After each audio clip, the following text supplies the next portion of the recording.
Le photovoltaïque toujours rentable à Bruxelles, même pour 0 €? Comment se rembourse la société qui investit? C'est la plus grande installation de panneaux photovoltaïques à Bruxelles. 17 000 M2 de panneaux viennent d'être installés et inaugurés sur les toits du complexe Tour et Taxi, le long du canal. De quoi permettre à terme de fournir les 3/4 de l'électricité totale pour les nombreux bâtiments du site. Et pour tout cela, Peter de Durpel, le patron de la société Extensa, qui gère Tour et Taxi, a déboursé 0 €. Il est en fait passé par ce qu'on appelle le mécanisme du tiers investisseur. C'est une société extérieure qui a payé les 3 millions d'euros nécessaires et qui a installé les panneaux sur les toits. Elle assure aussi l'entretien et la garantie de l'installation pendant 10 ans. Nous pouvons bénéficier de l'électricité gratuite, explique le patron. La société qui investit, elle, profite de ce qu'on appelle les certificats verts. Ce sont des sortes de primes octroyées aux propriétaires de panneaux parce qu'ils produisent de l'électricité verte. La région bruxelloise voulait diminuer leur nombre pour les nouvelles installations à partir de début avril de cette année. Mais avec la crise du coronavirus, elle a reporté sa réforme au 1er janvier 2021. Du coup, pour les sociétés entières investisseurs, le système reste bien rentable à l'heure actuelle. On estime qu'aujourd'hui, une installation est remboursée en 5 ans. Après la réforme, ce sera en 7 ans. Or, les certificats verts, on les touche pendant 10 ans. Il y a donc des bénéfices à la clé, même après le 1er janvier 2021. La Wallonie et la Flandre, elles, ont abandonné ce système de certificats verts il y a plusieurs années parce que cela leur coûtait trop cher. Mais à Bruxelles, la situation est différente puisque beaucoup moins d'habitants ont accès à un toit qu'ils possèdent. Sans oublier que cela permet à la région bruxelloise de se rapprocher de ses objectifs de produire plus d'énergie verte dans les années qui viennent, comme l'exige l'Europe. Non, bien sûr. Il faut d'abord avoir soi-même un appartement ou une maison qui dispose d'un toit bien orienté et suffisamment grand. Parce que, sinon, une société de tiers investisseurs estime qu'elle n'aura pas assez de certificats verts pour que ce soit rentable pour elle.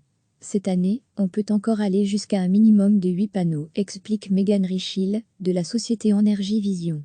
8 panneaux si le toit est orienté plein sud, 10 panneaux s'il est orienté ouest-ouest. C'est le minimum. Mais on ne pourra se le permettre encore que cette année, puisque l'année prochaine, avec la réduction du nombre de certificats verts, nous ne pourrons plus descendre à de si petites surfaces. Donc, c'est le moment ou jamais pour ceux qui souhaitent se lancer avec nous. Et 10 panneaux photovoltaïques, cela représente environ 16 mètres carrés. À noter qu'au bout de 10 ans, le particulier ou l'entreprise qui possède le toit sur lequel l'installation a été faite, devient propriétaire des panneaux. Des panneaux qui, en théorie, peuvent produire de l'électricité pendant 20 à 25 ans. C'est la plus grande installation de panneaux photovoltaïques à Bruxelles. 17 000 M2 de panneaux viennent d'être installés et inaugurés sur les toits du complexe Tour et Taxi, le long du canal. De quoi permettre à terme de fournir les 3/4 de l'électricité totale pour les nombreux bâtiments du site. Et pour tout cela, Peter de Durpel, le patron de la société Extensa, qui gère Tour et Taxi, a déboursé 0 €. Il est en fait passé par ce qu'on appelle le mécanisme du tiers investisseur. C'est une société extérieure qui a payé les 3 millions d'euros nécessaires et qui a installé les panneaux sur les toits. Elle assure aussi l'entretien et la garantie de l'installation pendant 10 ans. Nous pouvons bénéficier de l'électricité gratuite, explique le patron. Comment se rembourse la société qui investit? La société qui investit, elle, profite de ce qu'on appelle les certificats verts. Ce sont des sortes de primes octroyées aux propriétaires de panneaux parce qu'ils produisent de l'électricité verte. La région bruxelloise voulait diminuer leur nombre pour les nouvelles installations à partir de début avril de cette année. Mais avec la crise du coronavirus, elle a reporté sa réforme au 1er janvier 2021. Du coup, pour les sociétés entières investisseurs, le système reste bien rentable à l'heure actuelle.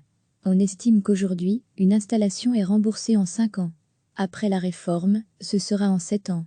Or, les certificats verts, on les touche pendant 10 ans.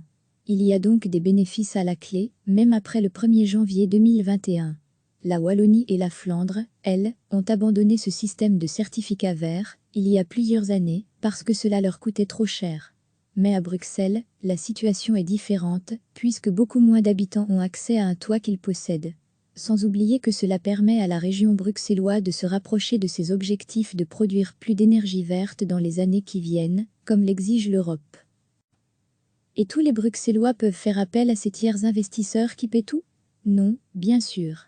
Il faut d'abord avoir soi-même un appartement ou une maison qui dispose d'un toit bien orienté et suffisamment grand. Parce que, sinon, une société de tiers investisseurs estime qu'elle n'aura pas assez de certificats verts pour que ce soit rentable pour elle. Cette année, on peut encore aller jusqu'à un minimum de 8 panneaux, explique Megan Richil, de la société Energy Vision. 8 panneaux si le toit est orienté plein sud, 10 panneaux s'il est orienté ouest ou est. C'est le minimum.